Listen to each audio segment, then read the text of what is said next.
अस्सलाम वालेकुम लखा दरूदो सलाम मुहम्मदो आले मुहम्मद अलैहिस्सलातु वस्सलाम। ते आज सुबह सुबह एक दोस्त ने फेसबुक ते पोस्ट कीती सी कि फलस्तीन दे विच बच्चियां नूं रोटी नहीं पई लभदी, जुल्म हुंदा पिया। इस बारे सानू क़यामत वाले दिन पुछ होएगी।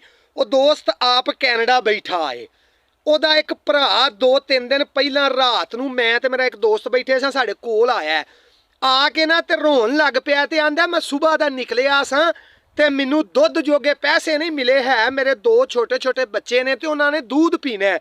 मैं सुबह दा दुध लैन निकले आवां ते रात पै गई है, मैनू कितों पैसे नहीं मिले जेड़े मेरे कोल सन ना। मैं गैस दा बिल तार छड़िया। मैनू हुण फेसबुक ते अपलोड हुई पोस्ट वेख के ना ते याद आया है कि यार ए कैनेडा च बैठे बंदे नूं फलस्तीन वालियां बच्चियां दे बारे पुछ होनी है।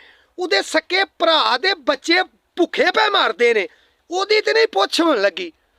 ਓਏ ਅੱਲਾ ਦੇ ਆ ਬੰਦਿਆ, ਸਭ ਤੋਂ ਪਹਿਲਾਂ ਪੁੱਛ ਘਰੋਂ ਸਟਾਰਟ ਹੋਣੀ ਹੈ। ਫਲਸਤੀਨ ਤੇ ਕਿਤੇ ਵੇ, ਉਹ ਸਾਡਾ ਆਪ ਫਲਸਤੀਨ ਬਣਿਆ ਪਿਆ ਏ। ਅਸੀਂ ਕਦੀ ਵੇਖਿਆ, ਗੱਲ ਮੇਰੀ ਸੱਚੀ ਹੈ, ਬੜਿਆਂ ਬੰਦਿਆਂ ਨੂੰ ਕੌੜੀ ਲੱਗੇਗੀ, ਹਜ਼ਮ ਨਹੀਂ ਛੇਤੀ ਕਿਤੇ ਹੋਣੀ। ਅਸੀਂ ਕਦੀ ਇਹ ਵੇਖਿਆ ਕਿ ਸਾਡੇ ਨਾਲ ਦੇ ਘਰ ਕਿਸੇ ਰੋਟੀ ਖਾਧੀ ਹੈ ਕਿ ਨਹੀਂ, ਬੱਚਿਆਂ ਨੇ ਦੁੱਧ ਪੀਤਾ ਹੈ ਕਿ ਨਹੀਂ, ਜਾਂ ਉਹਨਾਂ ਨੇ ਬਿੱਲ ਕਿਹੜੀ ਸ਼ੈ ਵੇਚ ਕੇ ਤਾਰਿਆ ਵੇ। ਅਸੀਂ ਫਲਸਤੀਨ ਦੇ ਬਾਰੇ ਤੇ ਪੋਸਟਾਂ ਕਰਦੇ ਫਿਰਨੇ ਆ। ਇਹ ਸਾਡਾ ਪਤਾ ਹੈ ਕੀ ਹਿਸਾਬ ਹੈ? ਇੱਕ ਬੰਦਾ ਝੋਲੀ 'ਚ ਕੁੱਤੇ ਦਾ ਸਿਰ ਰੱਖ ਕੇ ਤੇ ਰੋਈ ਆਉਂਦਾ ਸੀ। ਕੋਲੋਂ ਲੰਘਦੇ ਬੰਦੇ ਪੁੱਛਿਆ ਕੀ ਆ ਮੇਰਾ ਕੁੱਤਾ ਮਰ ਚੱਲਿਆ, ਮੇਰਾ ਕੁੱਤਾ ਮਰ ਚੱਲਿਆ।